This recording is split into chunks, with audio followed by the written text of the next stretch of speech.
Hi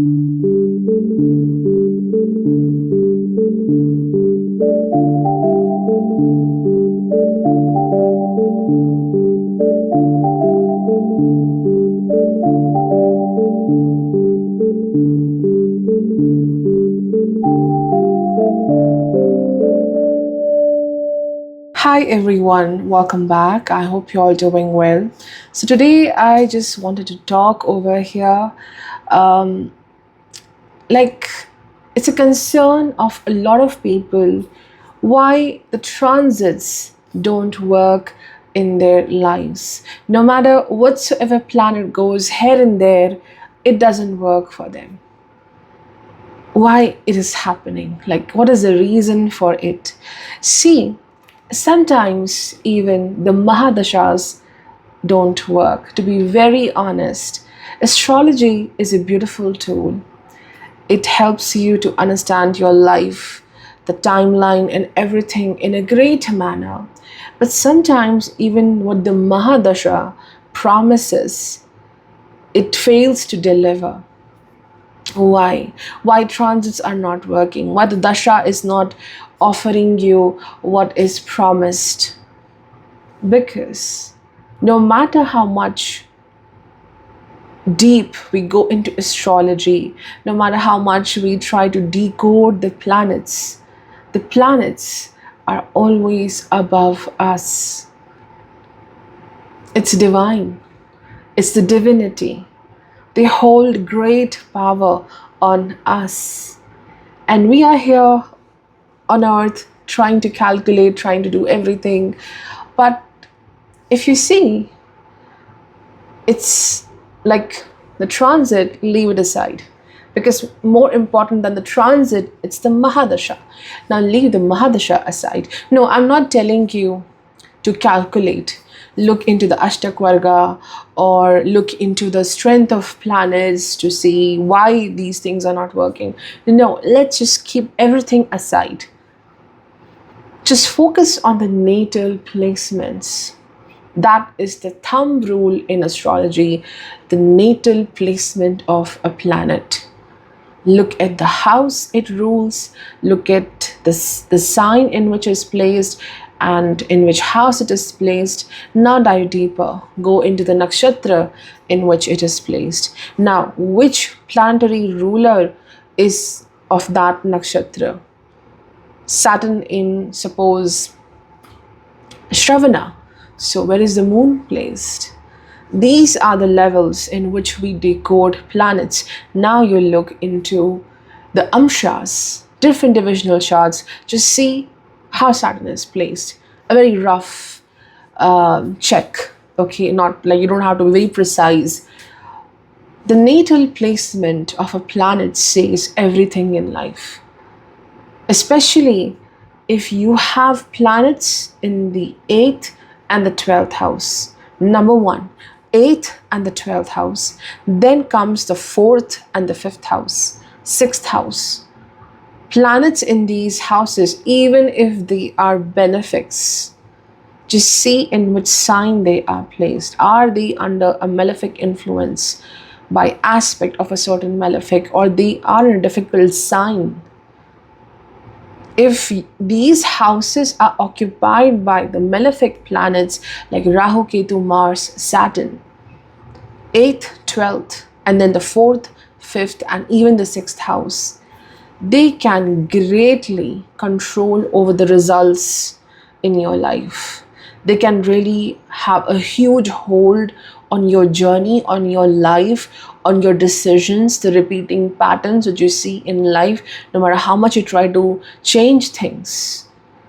That shows the secret codes of these planets, what they want for you, what they are showing to you, what kind of path they have chosen for you.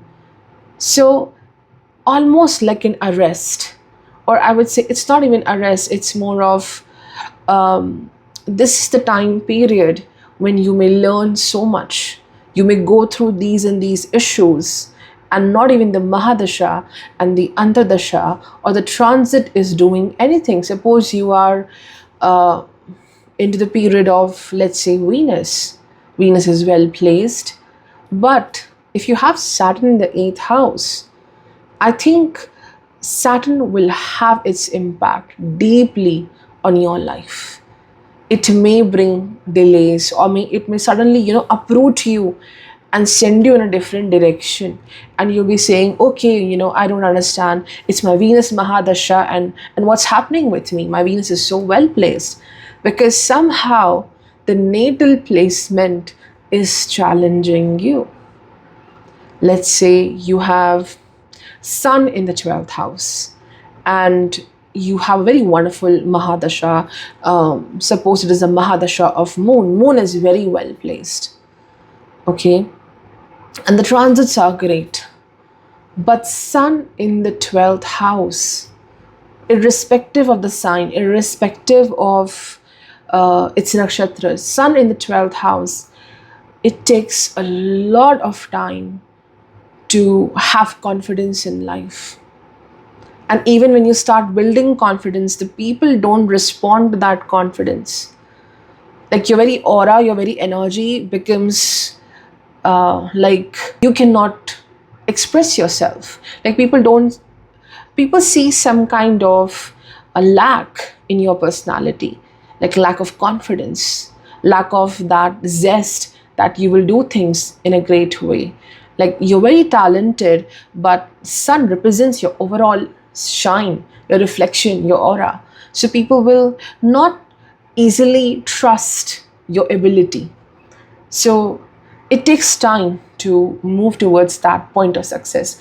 And the same thing is happening with respect to if a house is hemmed between two malefics, the Papkartari Yoga. So in the first house, it delays everything in life.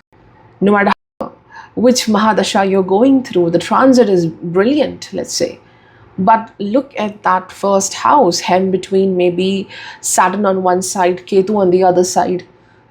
So it just delays everything. It just creates this arrest.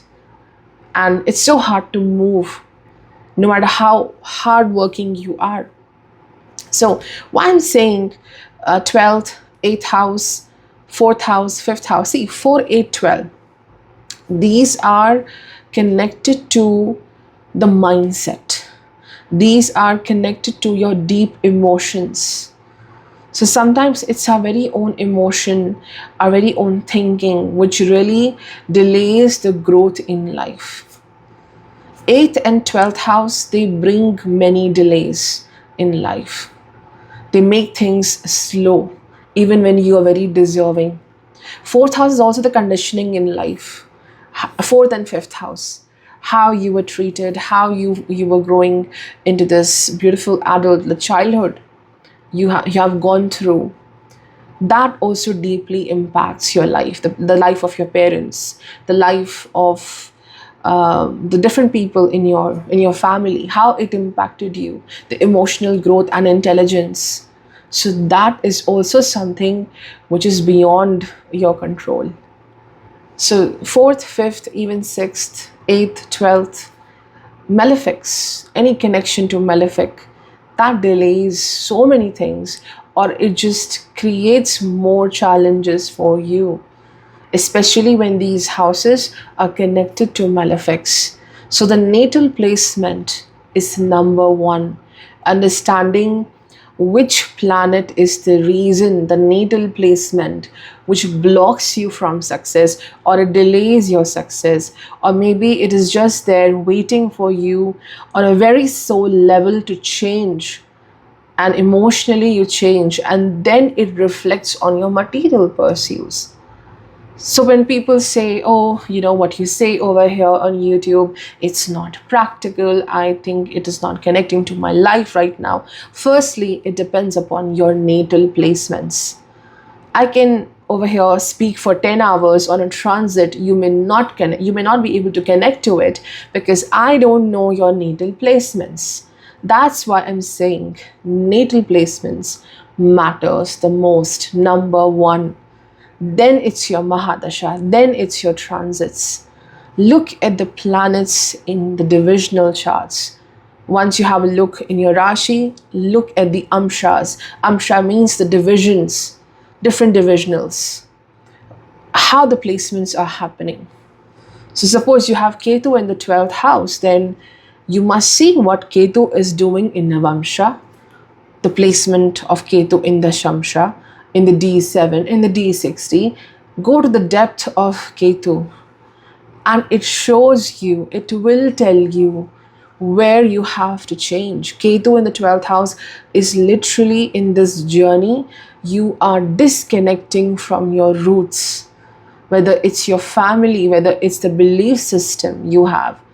A complete shift, like you just uproot everything and go through a very different life. So Ketu in the 12th house is also challenging. And one is more focused towards spiritual stuff. Like nothing in life matters to you at one point. It is meaningless. So when the Ketu shows, okay, everything is meaningless, that no matter what dasha and antardasha or transit you go through, you feel nothing makes me happy. So you have to understand what your Ketu is trying to tell you. Maybe then you can find happiness. So before any transit, even Mahadasha, this is something I have seen, observed in different charts, the natal placements, these planets, and at which age these planets mature. Like for Saturn, it is the age of 36. You may see big shift at the age of 36. Now, two people having, suppose, Saturn in Libra, okay.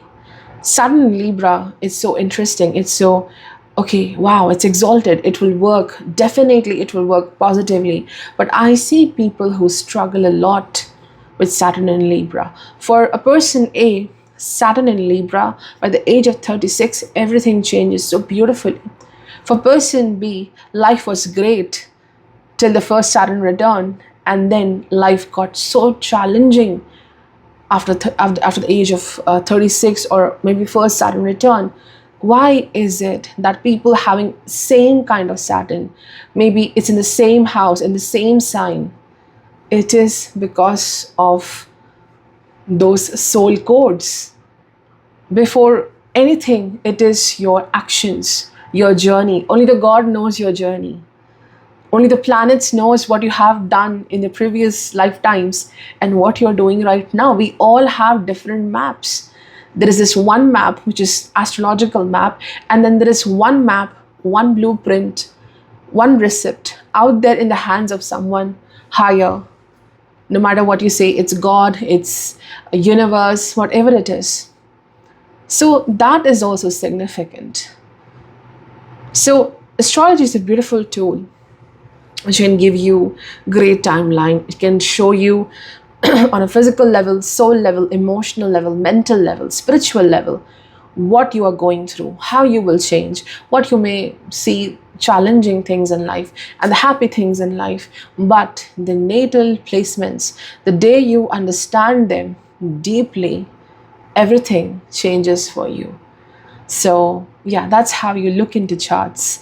And always remember that there is one divine force which is way above than us. We can decode it, but even the greatest of all cannot completely show you your path. Like certain things come through self-realization. Like we go through this challenge, we go through that kind of a problem, and then you eventually learn something. Eventually that self-realization, something activates in you, and no one can force that on you. It comes with time, it comes through experiences. So that is above every planet.